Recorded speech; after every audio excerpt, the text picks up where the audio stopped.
A charity supporting older people learning digital skills says some pensioners are struggling to apply for pension credit because they aren't online. Well, the government is, of course, encouraging over 65s to apply for the benefit so that they can continue receiving winter fuel payments that are worth up to £300. But a third of pensioners don't have a computer, believe it or not. I can believe it. Our East Midlands reporter Will Hollis joined a digital skills hub in Lincolnshire with more on this.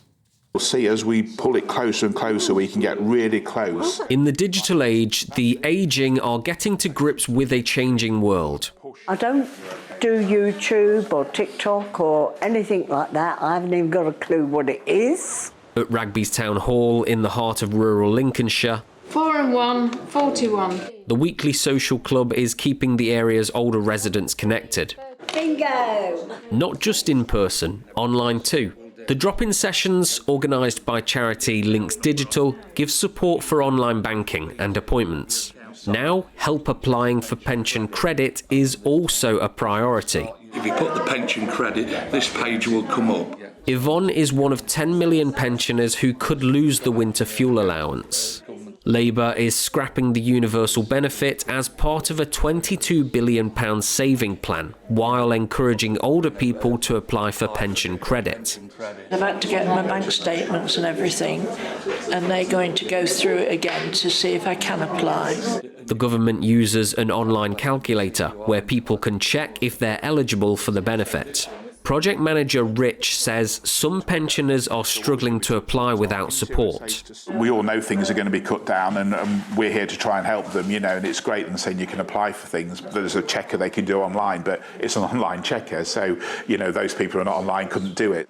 Age is one of the biggest contributors to digital exclusion. A third of people over 65 are offline. Councillor William Gray is portfolio holder for Better Ageing at East Lindsey District Council.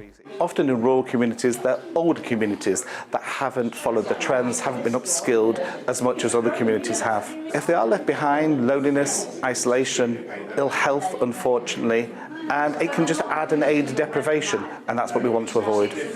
The government says some 880,000 pensioners are eligible for the credit and can apply over the phone or by post as well as online.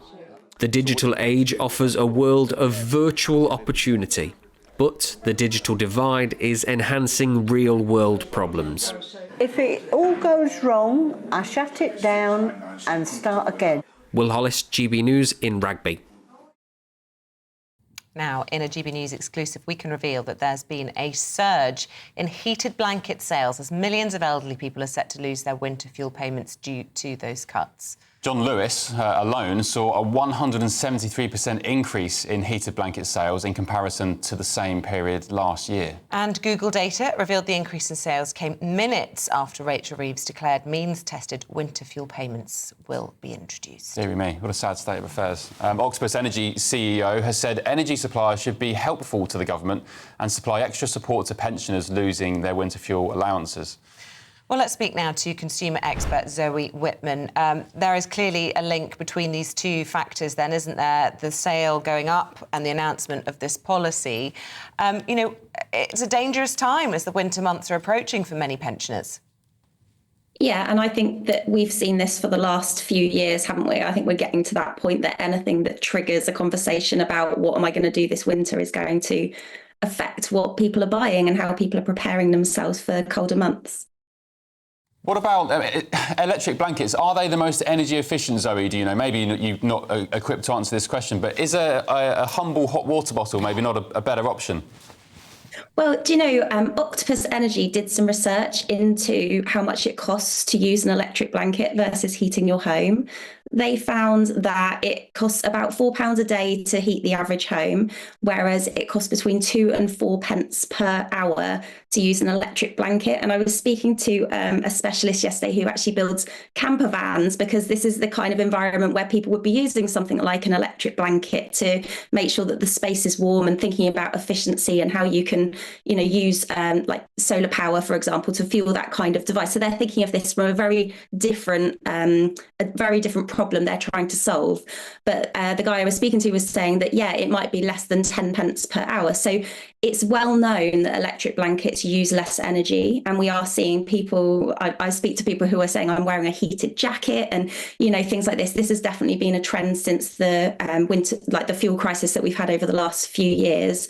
But what's really important to remember is that electric blankets aren't right for everybody. So yeah, hot water bottles are definitely a consideration. I think that we've got to be really aware right now, if for anyone who's a pensioner looking into what am I going to do to get through this winter, do I need to buy a new hot water bottle or do I need to get an electric blanket?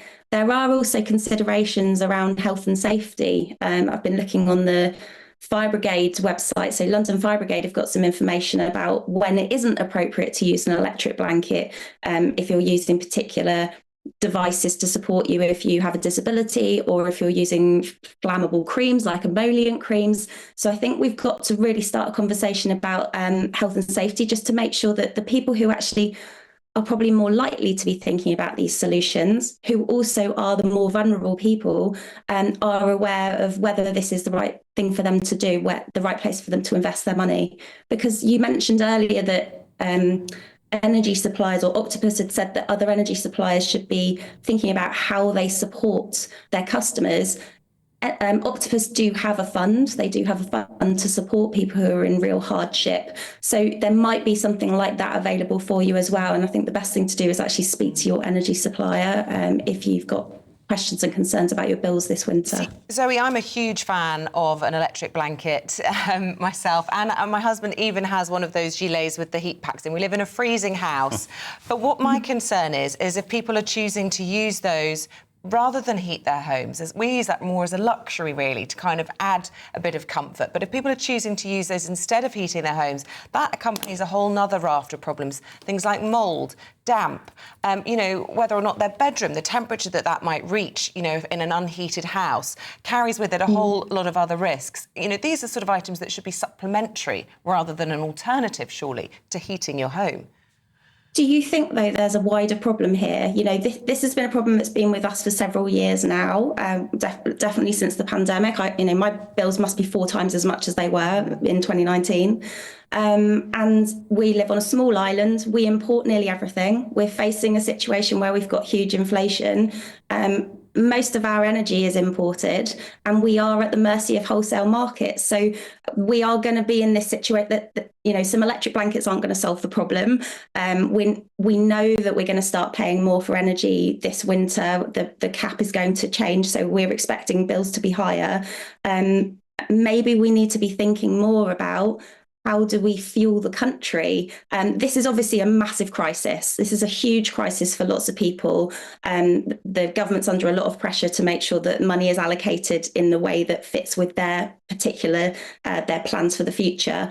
But we have a bigger problem as a country in terms of how we source our energy, and maybe there needs to be investment in other places. I know it's going to take a long time to pay off, but there must be better ways for things to be done. I'd like to see grants for solar panels being brought in. There are things that we can do. That was a big thing a few years ago, wasn't it? We were about to do it, and then the grants were taken away. Bring that back. It would be great. Absolutely. OK, Zoe Whitman, thank you. Thank you for joining us this morning. Stay warm. Do you know what? I think this whole conversation is a bit of a red herring, actually, because scrapping the winter fuel allowance is saving something like £1 to £1.5 billion. Yet, if you just halved the £11 billion we're sending abroad for climate aid to countries like Africa or continents like Africa, just half it, perhaps. If you have to do it, half it to £6 billion, you'd solve that problem, in a second. You wouldn't have pensioners freezing their backsides off this winter. And many, according to Labour's own research, many dying as well.